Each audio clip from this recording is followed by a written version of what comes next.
ఉన్న బంగారాన్ని విడిపించి ఆ రోజు ఆన్లైన్ రేటుకే మేము కొంటాం. Sharma gold company.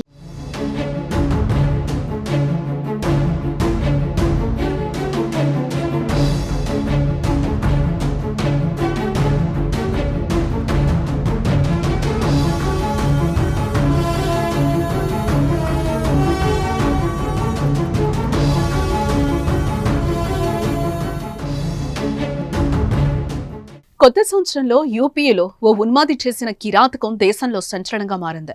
తల్లిని, నలుగురు చెల్లెలను గొంతు, మణికట్టు కోసి దారుణంగా చంపేశాడు ఓ దుర్మార్గుడు. ఈ కిరాతకానికి పాల్పడిన ఆ మృగం పేరు అర్షద్. కుటుంబ సభ్యులను చంపిన తీరు చూస్తే అతడు అసలు మనిషేనా అనిపిస్తోంది.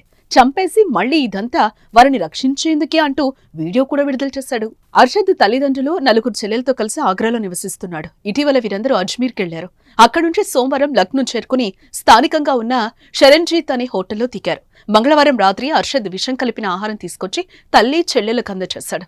వారు అది తిన్న తర్వాత ఒక్కొక్కరిని చంపాడు. కొందరిని చున్నీతో గొంతు నులిమి చంపగా మరికొందరిని మణికట్టు వద్ద బ్లేడుతో కోసి ప్రాణాలు తీశాడు.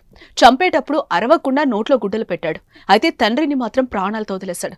దారుణ హత్యల అనంతరం తండ్రిని రైల్వే స్టేషన్ వద్దకు తీసుకెళ్లి అక్కడ వదిలేశాడు. తల్లి, చెల్లెలను చంపిన అనంతరం అర్షద్ హోటల్ గదిలోనే ఓ వీడియో చేసి సోషల్ మీడియాలో విడుదల చేశాడు. తమ పొరుగింటి వారిపై సంచలన వ్యాఖ్యలు చేశాడు. ఆగ్రాలో తాము నివసించే ఇంటిని ఇరుగు పొరుగు వాళ్లు బలవంతంగా లాగేసుకున్నారని, 10 రోజులుగా తమ కుటుంబం మొత్తం చలిలో ఫుట్పాత్ పైనే తలదాచుకుంటుందని పేర్కొన్నాడు. వీరందరూ కలిసి ఓ భూ ఆక్రమణ మాఫియాను నడుపుతున్నారని, అమ్మాయిల అక్రమ రవాణాకు కూడా వీరు పాల్పడుతూ ఉంటారని ఆరోపించాడు. అమ్మాయిలను సరఫరా చేసే హైదరాబాద్ కు చెందిన ఓ వ్యక్తికి నా 4 చెల్లెలను అమ్మేద్దామని వీరు కుట్ర పన్నారు. నా మీద తప్పుడు కేసు పెట్టి జైలుకు పంపాలని చూస్తున్నారని చెప్పుకొచ్చాడు. వీరి ఆగడాలు భరించలేక మేం హిందూ మతంలోకి మారాలనుకున్నాం. మా ఇల్లును ఆక్రమించుకున్నారు. మిగిలిన స్థలంలో ఒక ఆలయాన్ని కట్టి ప్రశాంతంగా బతకాలనుకున్నాం. పూజలు కూడా చేయడం ప్రారంభించాం. అయితే వారి వేధింపులు భరించలేకపోతున్నామని, సాయం చేయడానికి కూడా ఎవరూ లేకపోవడంతో తన కుటుంబాన్ని రక్షించుకోవడానికి మరో దారి లేకే తామందరం చనిపోవాలని నిర్ణయించుకున్నామని, తన కుటుంబ సభ్యులను మణికట్టు, గొంతు కోసి తానే చంపేశానని, తాను కూడా ఇంకొద్దిసేపట్లో చనిపోతానని తెలిపాడు.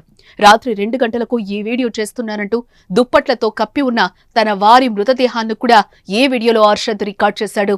అనంతరం చివరికి పోలీసులకు లొంగిపోయాడు. దీంతో అర్షద్ ను విచారిస్తున్నారు. ఈ ఉదంతం దేశవ్యాప్తంగా సంచలనమే సృష్టిస్తోంది. అయితే అర్షద్ వీడియో చెప్పింది నిజమా కాదా, కట్టుకథ చెప్తున్నాడా అని పోలీసులు విచారిస్తున్నారు.